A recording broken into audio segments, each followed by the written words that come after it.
Listen carefully to the conversation and answer questions 1 to 5.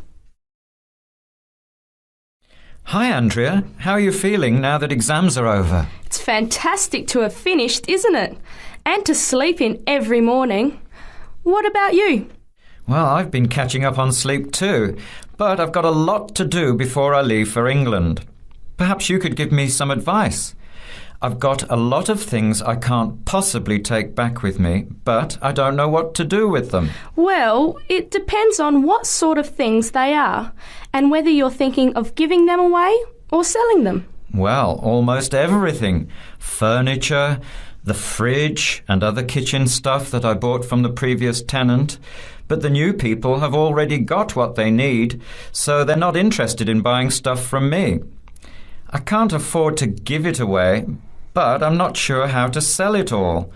Oh, and there are some clothes and books as well. Why can't you take them? The books are really heavy. It's so expensive if you exceed the airline baggage allowance. And the clothes just won't all fit in my suitcase. It's amazing how much stuff I've accumulated since I've been here. Anyway, I don't think I'll need as many summer clothes in England as I have here in Australia. I see. Well, there are several alternatives. First of all, you could put up notices around the university about the books. You know, on the notice boards in the Student Union building and in the economics department. Anywhere second and third year students will see them. People are always keen to buy cheap textbooks. OK, what should I say on the notices? Just put the titles, authors and price you want, your name of course, and maybe put your phone number on those little tear-off tags. That's a good idea. And what about the furniture? You could try doing the same thing, but usually students are away all summer, so they don't want to buy furniture now. Another place to try might be a second-hand shop. Someone from the shop will usually come around and give you a free quote, and then you can decide. But you don't usually get much money for that sort of stuff.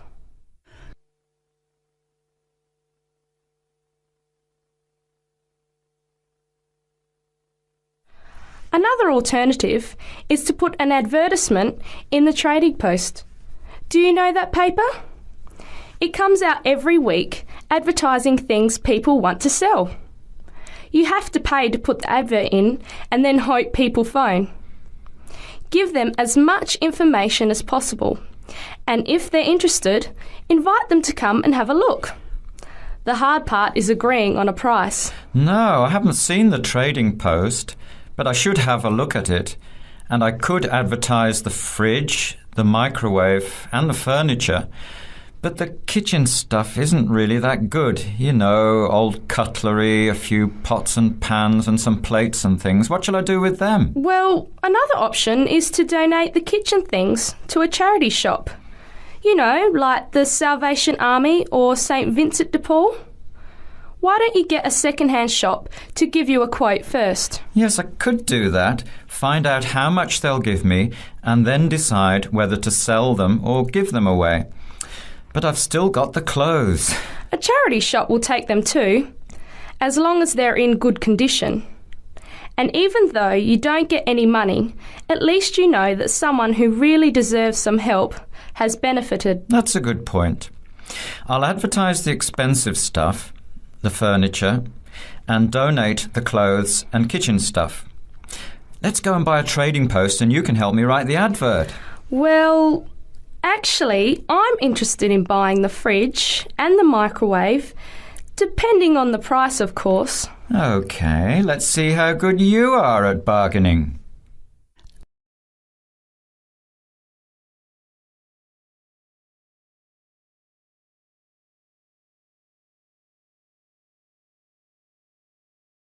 Now, listen carefully and answer questions 11 to 16. So, what's the survey about, Tom? It's about where students want to live and how they choose. Basically, their accommodation preferences. We've actually tried it out with a few students already. OK, that sounds fine. So, to start with, how many questions have you got? 20? Is that too many? Yes, it is, really. People get fed up answering lots of questions and they stop thinking about their answers. Right, so we need to think about that again. What do you think of the first 3 questions? You want to know what affects students' choice of accommodation when they go to university? Yes, we want to find out which has the most effect. The cost, the number of rooms in the house or flat, or the distance from campus. And then we asked another question. Oh, yes? What else did you want to find out? Well, we wondered whether public transport was important. You know, not many students have cars, so it might be quite important for them to be near somewhere where they could catch a bus or train. Yeah, that's a good question. Before you ask any more people, I've got a couple of suggestions for improving the questionnaire. First of all, I think you need to ask fewer questions. As I said, 20 is really too many. I'd cut it down to 10 if I were you. Okay, 10 questions only. And is there anything else you think we should do? Well, yes. Some of the questions are actually quite complicated.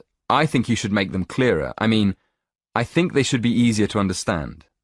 And what do you think about asking more questions about cost? No, I don't think you need any more about cost. But you could ask a couple more questions about the reasons for students' decisions. So we should ask some more questions with why. Yes, I think you'd get quite a lot more information if you did that. Thank you.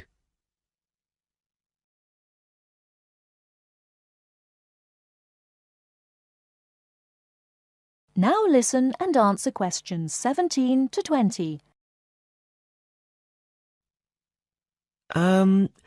We've already got some results from our first questionnaire. Do you think we could use them? I don't see why not. What have you found out so far? Well, the number of rooms was only important for 16% of the people we asked. It looks like a lot of students are quite happy to share a room, and even fewer people were concerned about being near a bus stop. Only 10%, in fact. I'm surprised about that. But what about the distance from the university? Well, that was quite important. Around 20% of the students we asked wanted to be close to campus. That makes sense. And what about the cost? Yeah, as we expected. The cost was by far the most important factor. More than half the students were concerned with the cost. 54% to be exact. Only 54%? I thought it would be closer to 80%.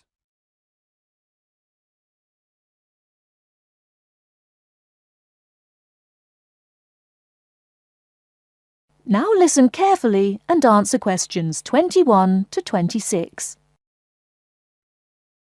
Good evening, and welcome to this month's Observatory Club lecture. I'm Donald Mackey, and I'm here to talk to you about the solar eclipse in history. 1,000 years ago, a total eclipse of the sun was a terrifying religious experience. But these days, an eclipse is more likely to be viewed as a tourist attraction than as a scientific or spiritual event. People will travel literally miles to be in the right place at the right time to get the best view of their eclipse. Well, what exactly causes a solar eclipse? When the world goes dark for a few minutes in the middle of the day. Scientifically speaking, the dark spot itself is easy to explain. It is the shadow of the moon streaking across the earth. This happens every year or two, each time along a different and, to all intents and purposes, a seemingly random piece of the globe. In the past, people often interpreted an eclipse as a danger signal heralding disaster, and in fact, the Chinese were so disturbed by these events that they included among their gods one whose job was to prevent eclipses. But whether or not you are superstitious, or take a purely scientific view, our earthly eclipses are special in 3 ways. Firstly, there can be no doubt that they are very beautiful. It's as if a deep blue curtain had fallen over the daytime sky as the sun becomes a black void surrounded by the glow of its outer atmosphere. But beyond this, Total eclipses possess a second, more compelling beauty in the eyes of us scientists, for they offer a unique opportunity for research. Only during an eclipse can we study the corona and other dim things that are normally lost in the sun's glare. And thirdly, they are rare. Even though an eclipse of the sun occurs somewhere on Earth every year or two, if you sit in your garden and wait, it will take 375 years on average for one to come to you. If the moon were any larger, eclipses would become a monthly bore. If it were smaller, they simply would not be possible. The ancient Babylonian priests, who spent a fair bit of time staring at the sky, had already noted that there was an 18-year pattern in their recurrence, but they didn't have the mathematics to predict an eclipse accurately.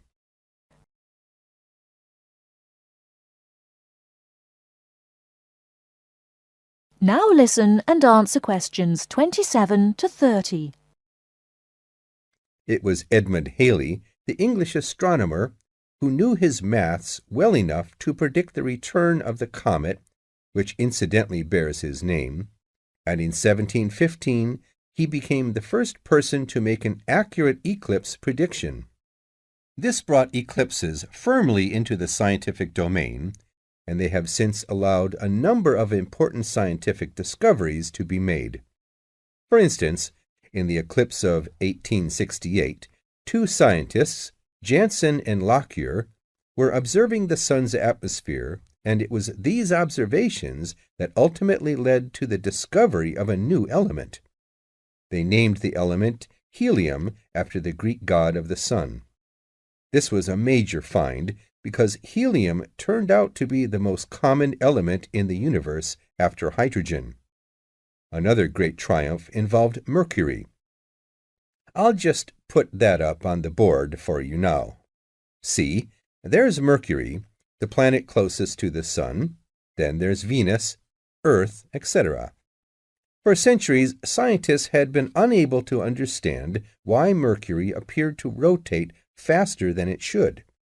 Some astronomers suggested that there might be an undiscovered planet causing this unusual orbit, and even gave it the name Vulcan. During the eclipse of 1878, an American astronomer, James Watson, thought he had spotted this so-called lost planet. But alas for him, he was later obliged to admit that he had been wrong about Vulcan and withdrew his claim. Then Albert Einstein came on the scene. Einstein suggested that rather than being wrong about the number of planets, astronomers were actually wrong about gravity. Einstein's theory of relativity, for which he is so famous, disagreed with Newton's law of gravity in just the right way to explain Mercury's odd orbit. He also realized that a definitive test would be possible during the total eclipse of 1919, and this is indeed when his theory was finally proved correct. So there you have several examples of how eclipses have helped to increase our understanding of the universe. And now let's move on to social.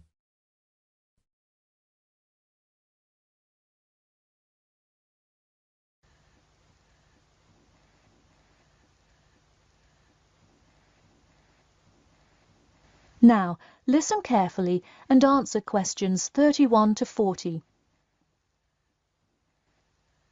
Today, I'd like to tell you about how UK architects are playing their part to address the issue of global warming.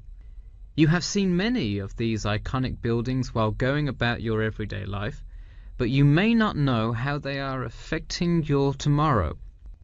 In 2003, construction was completed on the famous Swiss rebuilding, or more informally called the Gherkin, a true masterpiece commissioned by the law offices of Foster and Partners. This is not the first ambitious endeavour of the firm. They are renowned for their various philanthropic environmental efforts. The Gherkin, with its cut-and-edge green initiative and sharp design, is gaining recognition as an icon in modern architecture. You can pick it out of the London skyline by its unorthodox cigar shape. While its appearance is the obvious attribute at which to marvel, there is far more to this building than meets the eye. And let's face it, there's a lot about this building that meets the eye. The building helps reduce the city's carbon footprint in a number of ways. Just a quick note, in case you're not familiar with the term carbon footprint, get used to it. It's a buzzword you'll hear relentlessly to talk about reducing emissions. Think of it as the amount of harmful greenhouse gases that are given off into the environment by a single person, organization, or product. So going back to the Gherkin building, perhaps the most obvious as well as the most significant eco-friendly feature is the glass windows, which allow light to pass through the building, both reducing heating costs and brightening up the workspace.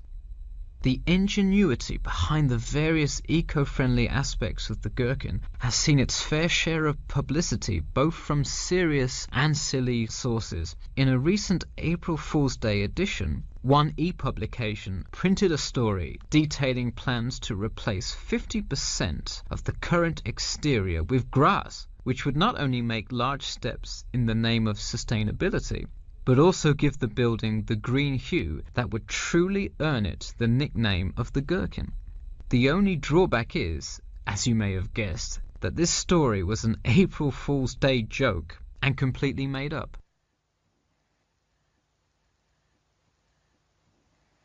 In all seriousness though, the building is setting a new standard of design that other architects and city planners just cannot ignore.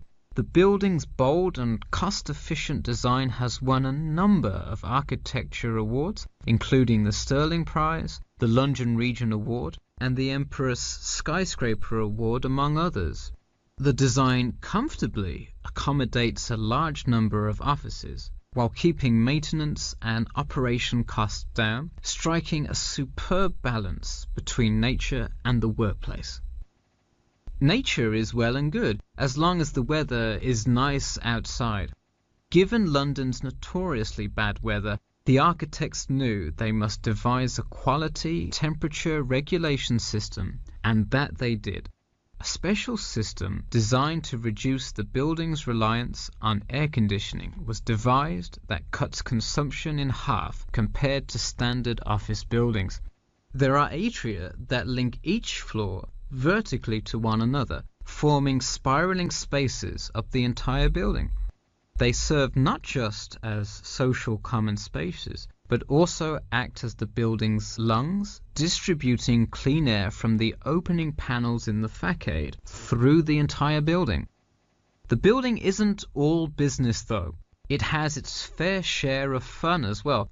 At the very top, a club room offers a picturesque entertainment spot for company functions, private parties, etc., with a breathtaking panoramic view of the city. The creation of such an innovative structure has many wondering what the future of urban planning and architecture may be. Well, if the other projects currently commissioned by Foster & Partners are any indication, the entire city constructed with similarly eco-friendly buildings is not far in the distance. The Masdar City development aims to create a desert city that produces zero waste and removes as much carbon dioxide from the atmosphere as it puts in, a huge feat in protecting our Earth. The Gherkin is a truly impressive feat, yet it is not the only one worth noting. Now to move on to another green initiative, I'll tell you about the Eden Foundation building found in Cornwall.